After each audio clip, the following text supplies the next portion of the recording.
In this module, we're going to look at installing the Windows 10 operating system. And so anytime we deal with installing, we want to start with a preparation. So in this first section, we're going to look at those things that you need to think about in order to ensure that you're going to be able to successfully install Windows 10. We'll talk about hardware requirements, some upgrade considerations, the different types of installations, those kinds of things. And then we will walk through the various installation options, making a choice based on the particular scenario. I will say that the focus here is not going to be on enterprise deployment, but rather the manual installations. The enterprise deployment we'll deal with in a later module. One of the options that you're going to have is a clean install, but other options are upgrading and migrating. Upgrading, taking an existing version of Windows, say Windows 7, and upgrading it along with all the applications and settings and documents, keeping everything intact, and that's certainly a great way to do it.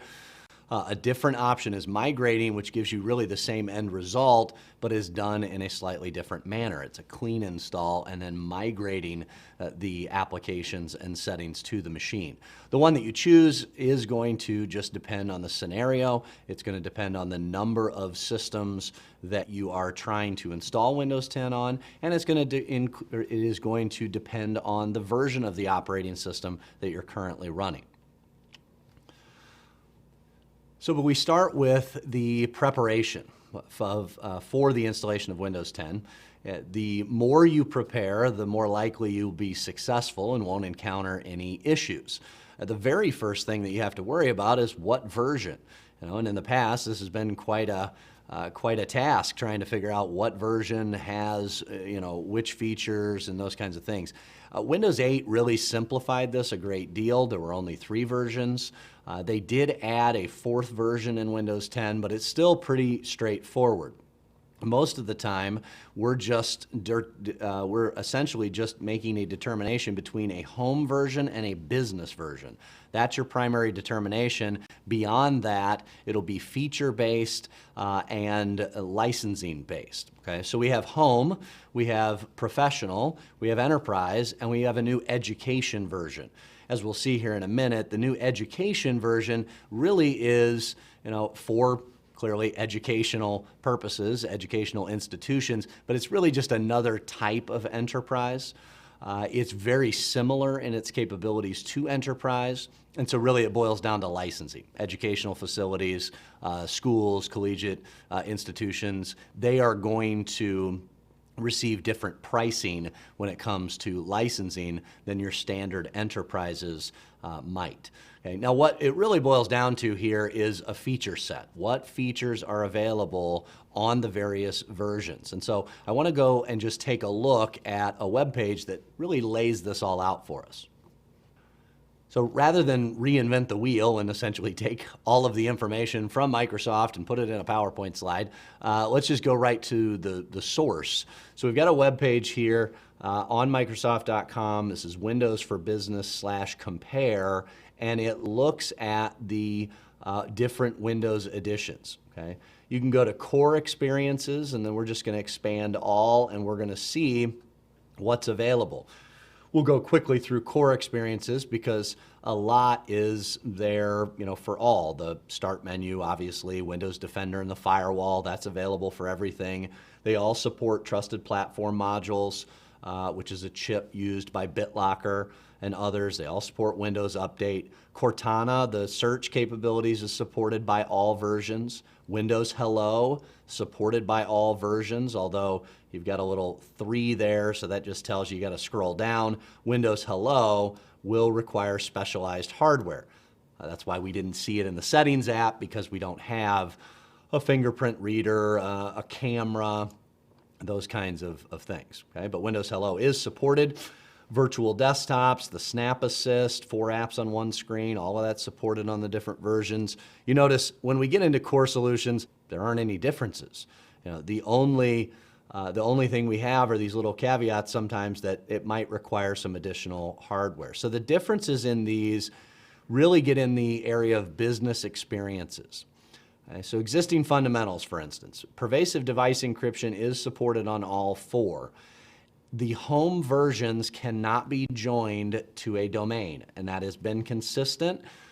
You would likely, see something like that on the exam where you've got home versions and you don't have the option to join the domain, and you're going to have to change. You have to have Pro, Enterprise, or Education to do that.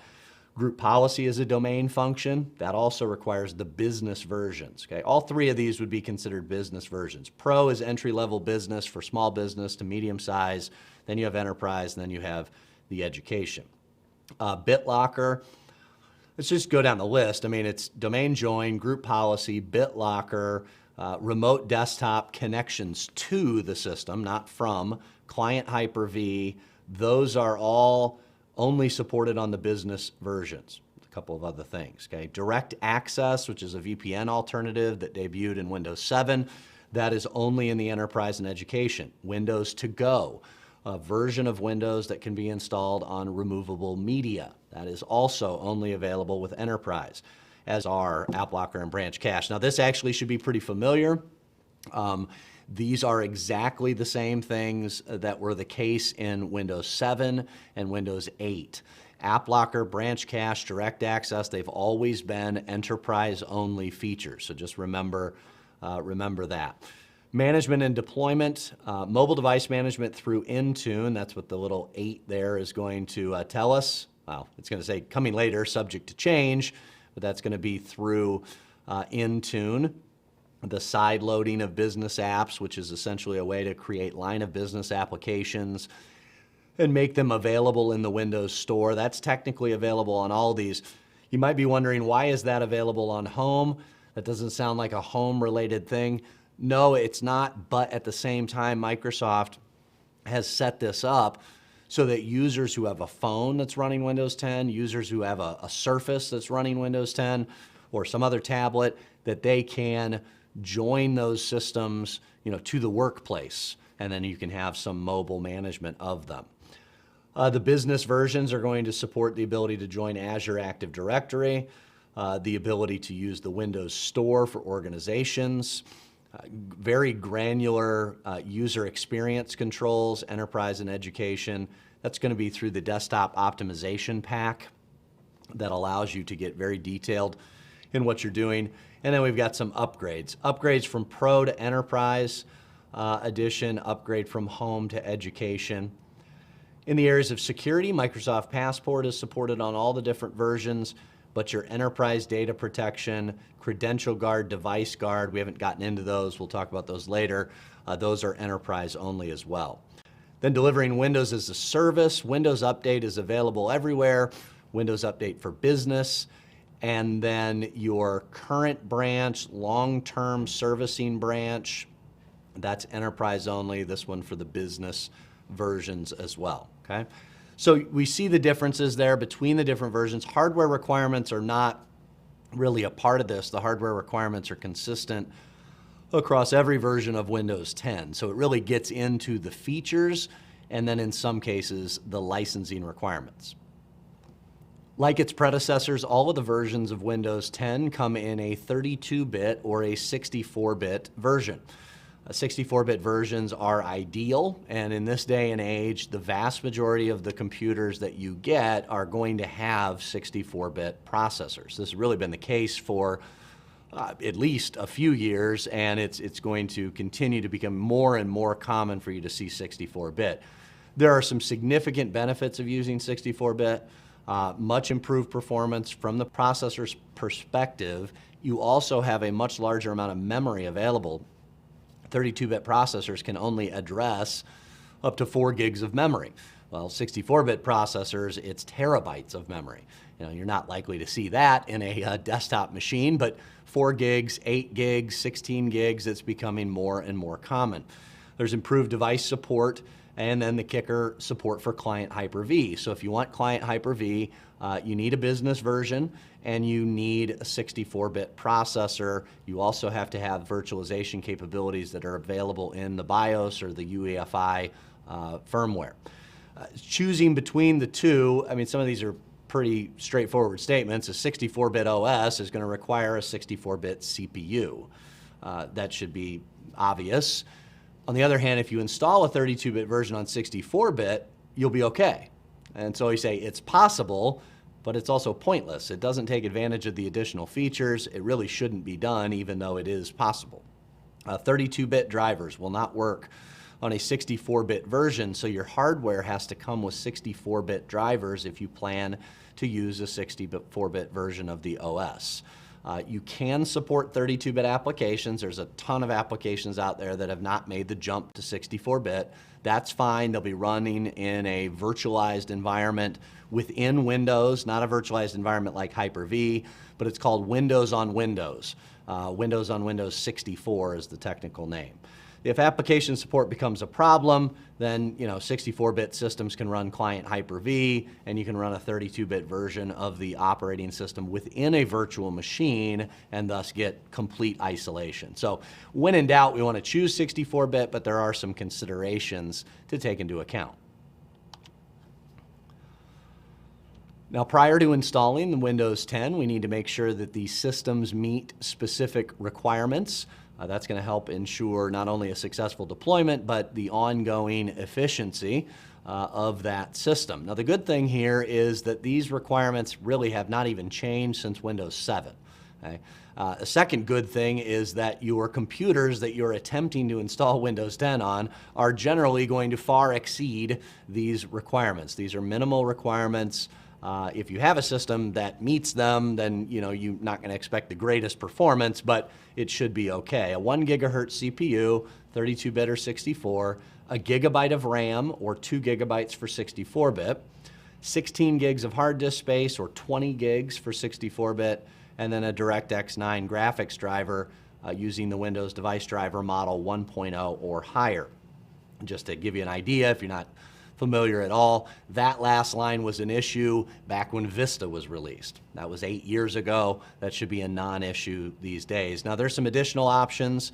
If you have a BIOS that's based on the Unified Extensible Firmware Interface, UEFI, then you will be able to take advantage of the secure and measured boot processes. That is ideal, and most of your systems these days are going to have that type of firmware. 64-bit architecture needs to support second-level address translation for client Hyper-V, as well as the Intel V virtualization, the AMD virtualization options. Sometimes those are not turned on in the BIOS by default, so you can go in and turn them on. You'll know that you need to go tweak something if you go to try to add Hyper-V as an additional option and it's not available. Okay? At that point, you either don't have a processor that supports it, or you just need to go turn those options on. And then TPM, Trusted Platform Module for BitLocker, it's not mandatory for you to use that, but it is far more secure if you are using a TPM with BitLocker. That's where the storage of the volume encryption keys, that's where they're stored. Okay, and so that's a lot better than a flash drive, albeit that it can be done with a flash drive. That on top of the list of several other things that you needed for features like Microsoft or Windows Hello, the passport, the mobile device management, the pervasive device encryption, those kinds of things. There are some individual hardware requirements for those, but these are the base requirements for Windows 10. Another thing that we're going to want to do, especially from a business standpoint, is to make sure that Windows 10 is compatible for all devices on the system, and to check for the existence of device drivers, for Windows 10 for our hardware. Device drivers are that small piece of software that allows the operating system to interact with the hardware, and so they play a very important role. They're also critical for system stability. A bug in a device driver can often cause blue screens of death, which, while Windows 8 and Windows 10 have made them slightly more appealing to look at, they're still not fun to get. So we don't want to have that happen. So check out all your hardware devices and make sure you got device drivers that are designed for Windows 10. Now, there's tens of thousands of drivers that are already included in Windows 10. I've installed it on 5 or 6 different hardware platforms and not had any issues personally.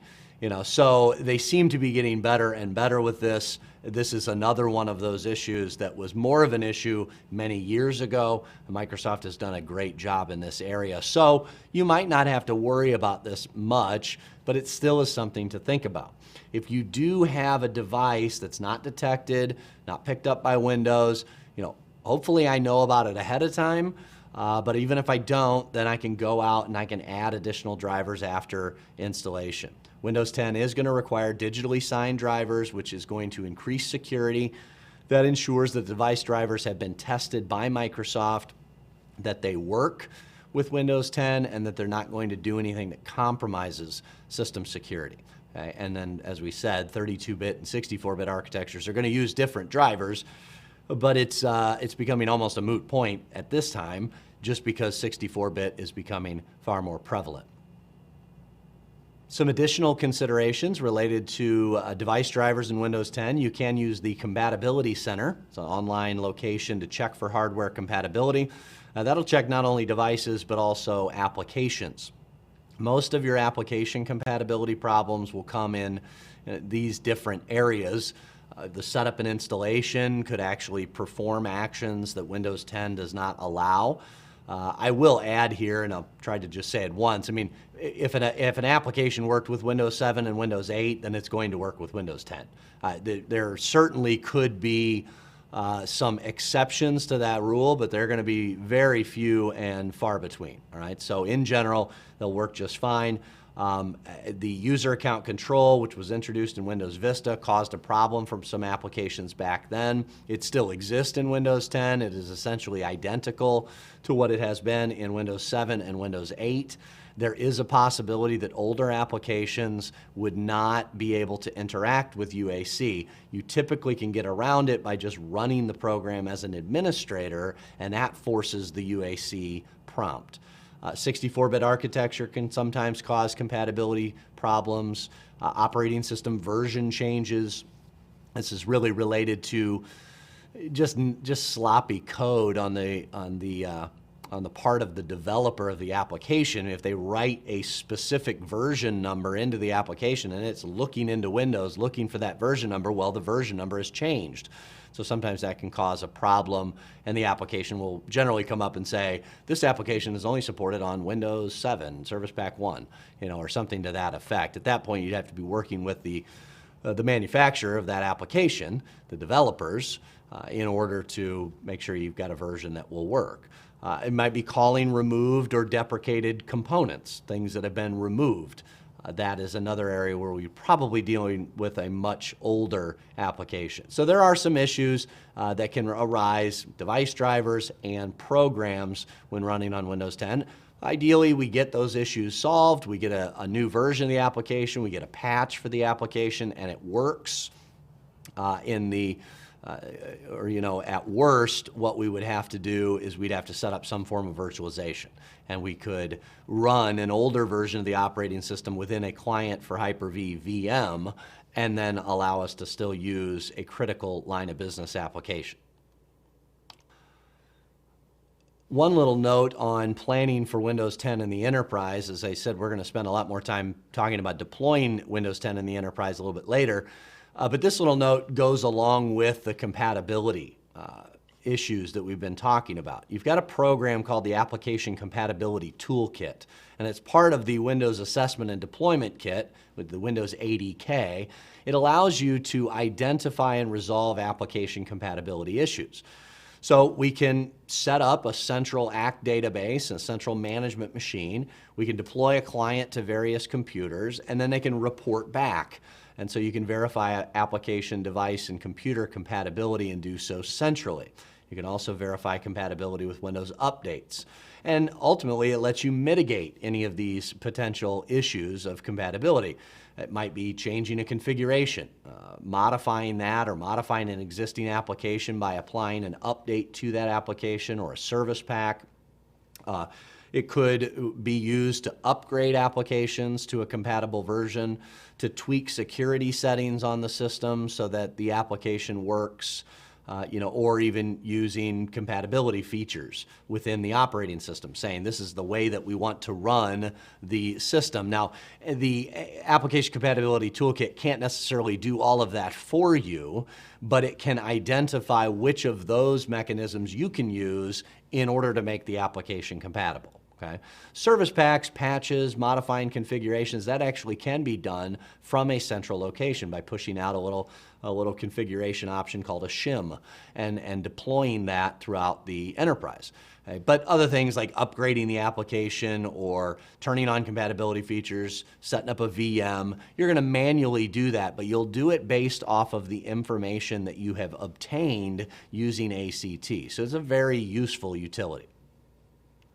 So let's take a brief look here at the Windows ADK, the Assessment and Deployment Kit. I've gone ahead and downloaded it, and we're going to just install it on this computer.